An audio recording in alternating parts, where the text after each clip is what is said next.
Oi, gente, hoje é quarta-feira, então é dia de Papo na Ascom. Hoje a gente recebe o professor do Departamento de Neuropsiquiatria, João Ricardo de Oliveira, para conversar um pouquinho sobre neurociência. Tudo bom, professor? Tudo bem, obrigado pelo convite. Obrigado ao senhor por estar aqui conosco. Professor, primeiro, do que é que se trata a neurociência?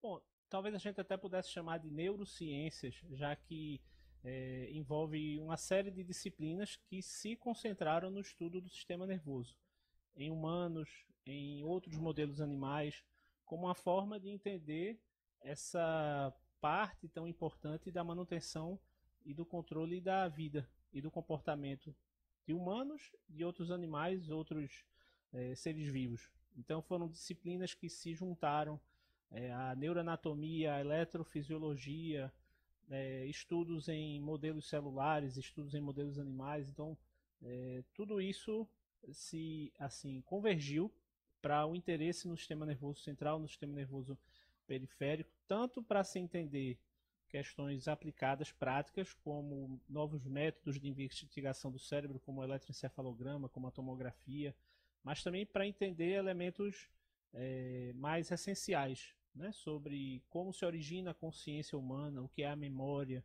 né, o que é o transtorno de personalidade antissocial. Então ela acabou enveredando por temas de interesse público muito grande, né? Por isso que naturalmente o tema neurociências atrai a atenção de muita gente.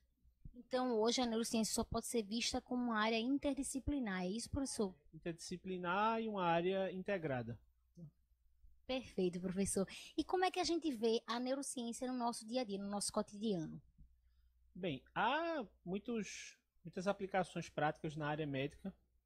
Então, exames de rotina hoje vieram de investigações sobre métodos que podiam mostrar o cérebro humano, outras partes do sistema nervoso em vivo, né, no paciente, não só mais na necrópsia, né, não só quando o paciente tinha falecido ou quando você dissecava um animal, mas agora você pode estudar esses fenômenos acontecendo em tempo real.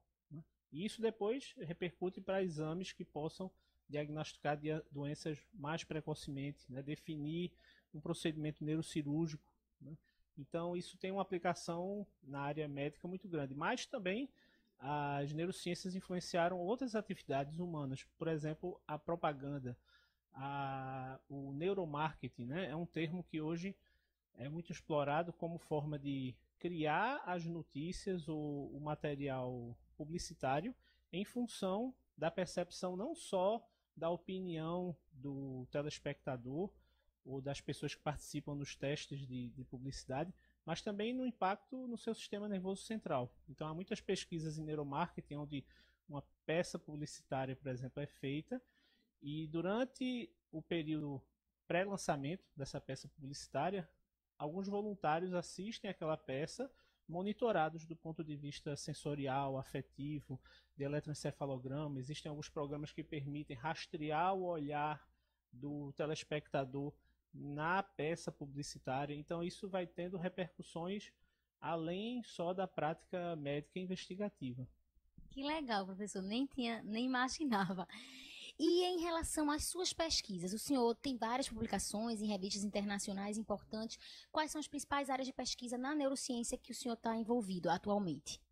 Bem, atualmente eu trabalho principalmente em neurogenética, né? No estudo da origem hereditária de algumas doenças, algumas mais conhecidas, outras menos, mas, por exemplo, a esquizofrenia, a doença de Alzheimer, o transtorno bipolar, todos eles têm uma herança genética complexa e multifatorial. Né? Não quer dizer que você tendo um parente na família, necessariamente você vai ter aquela doença, mas a gente sabe que depende de fatores externos, ambientais e fatores hereditários. E algumas doenças mais raras, como as calcificações cerebrais, que é o que eu mais estudo atualmente, é uma outra condição menos conhecida, onde os sintomas podem parecer com todas essas doenças que eu disse antes.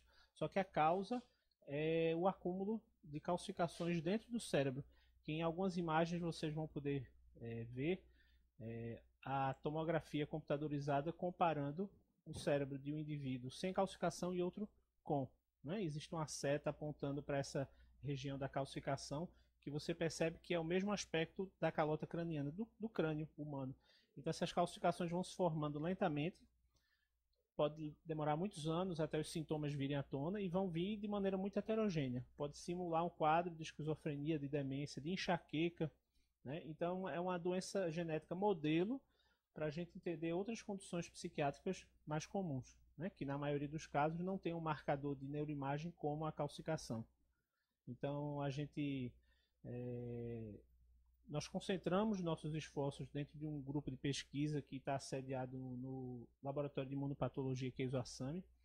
É um grupo que envolve alunos de iniciação científica, de mestrado e de doutorado, e alguns de pós-doutorado, e que eles se concentram no estudo de amostras de pacientes, de culturas de célula e alguns modelos animais que conseguem reproduzir os mesmos achados que nós vemos nos pacientes.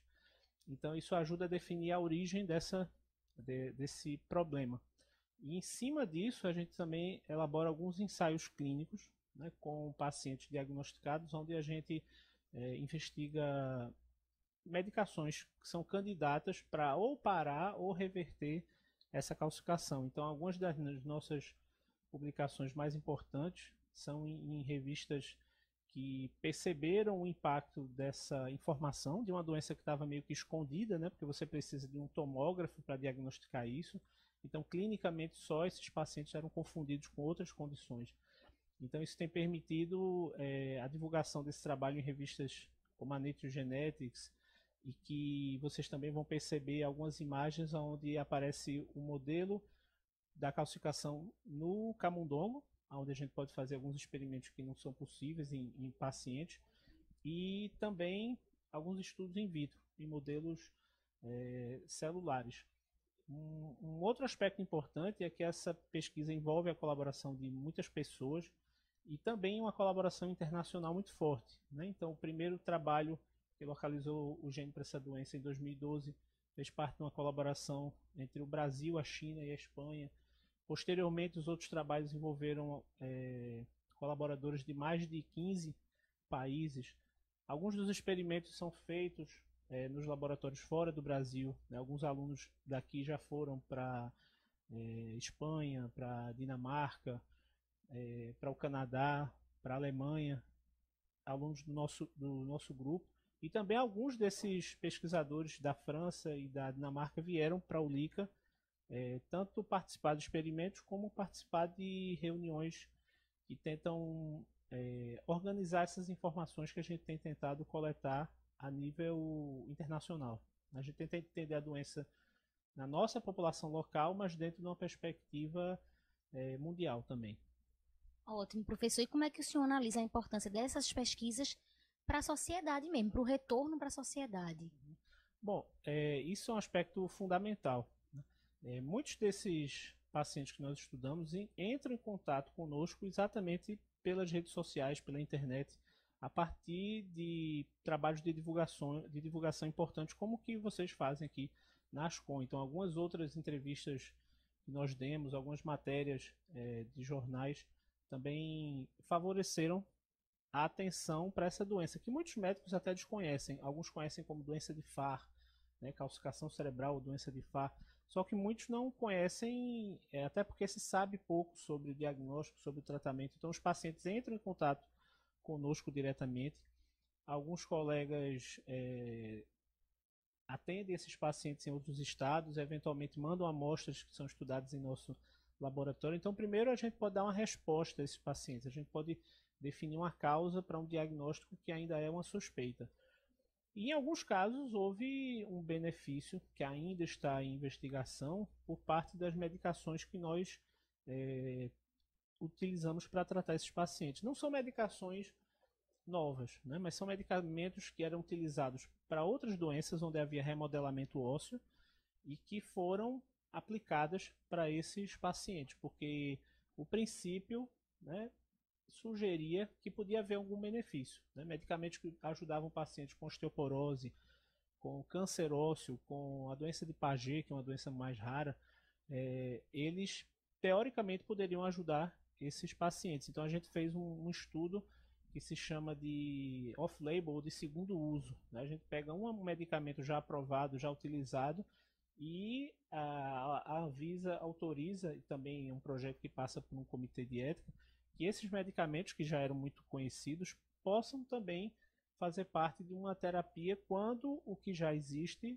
não é mais eficaz para esses pacientes. Então, eu acho que é uma maneira da gente dar esse retorno, porque a partir do conhecimento básico da causa dessa doença, a gente começa a ter ideias e sugere novos tratamentos, né? Então, eu acho que é o melhor que a gente tem feito até então. Perfeito, professor. Muito obrigada pela sua participação aqui no Papo Nascom conosco. Obrigado a todos. Obrigada, professor. É isso, gente. A gente conversou um pouquinho sobre neurociência com o professor João Ricardo de Oliveira. E quarta que vem tem mais Papo Nascom.